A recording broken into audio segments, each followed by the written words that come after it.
You all know the Bible is made of testaments, old and new. You've been told it's just those two parts, or only one if you're a Jew.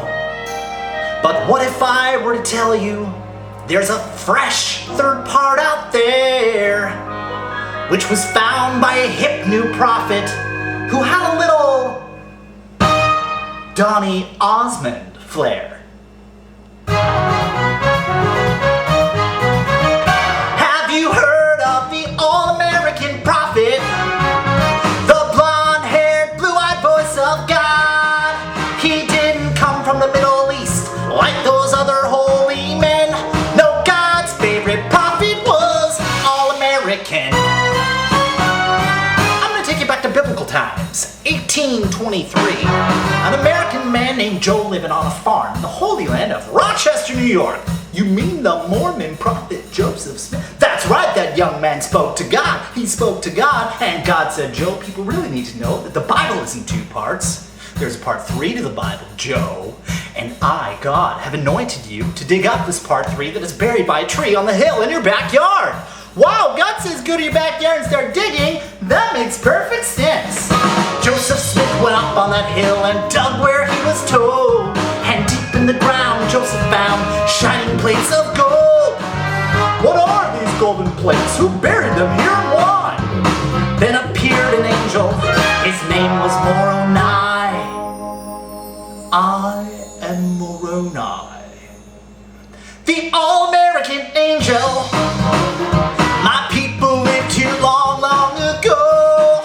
This is a history of my race. Please read the words within. We were Jews who met with Christ, but we were all-American. But don't let anybody see these plates except for you. They're only for you to see. Even if people ask you to show the plates to them, don't. Just copy them onto normal paper. Even though this might make them question if the plates are real or not. This is sort of what God is going for. Joseph took the plates home and wrote down what he found inside. He turned those plates into a book. Then he rushed into town and cried, hey, God spoke to me and gave me this blessed ancient tome. He hath commanded me to publish it and stick it in every home. Wow, so the Bible's actually a trilogy? And the Book of Mormon is Return of the Jedi? Oh, I'm interested. Now, many people didn't believe the prophet Joseph Smith. They thought he made up this part 3 that was buried by a tree on the hill in his backyard. But Joe said, this ain't no lie, speak to God all the time, and he told me to head west. So take my part 3 from the hill with the tree. Feel free if you'd like to come along with me to the Promised Land. The Promised Land? Paradise on the west coast, nothing but fruit and fields as far as the eye can see. Have you heard of the all-American prophet?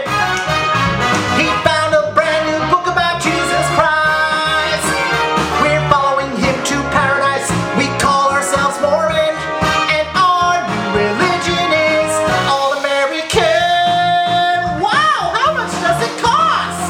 The Mormons kept on searching for that place to settle down. And every time they thought they found it, they got kicked out of town.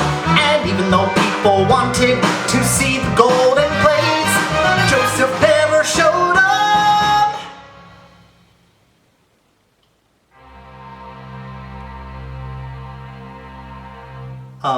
Okay. Well, anyway, now comes a part of our story that gets a little bit sad.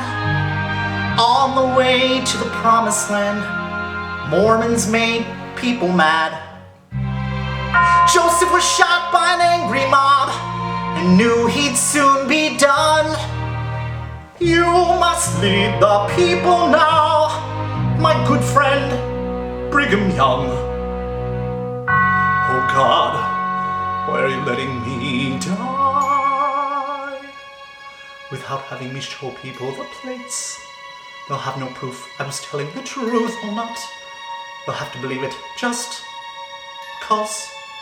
Oh, I guess that's kind of what you were going for. Oh. The prophet Joseph Smith died for what he believed in, but his followers, they kept heading west, and Brigham Young led them to paradise, a sparkling land in Utah they call Salt Lake City. And there, the Mormons multiplied and made big Mormon families, generation to generation, until finally, they made me. And now it's my job to lead you where those early settlers were led long ago. Have you heard of the all-American prophet? He found a friend about Jesus Christ. Do something incredible, beat Joseph Smith again, 'cause Canon Christ the prophet is all-American. If you order now, we'll also throw in a set of steak knives. All-American.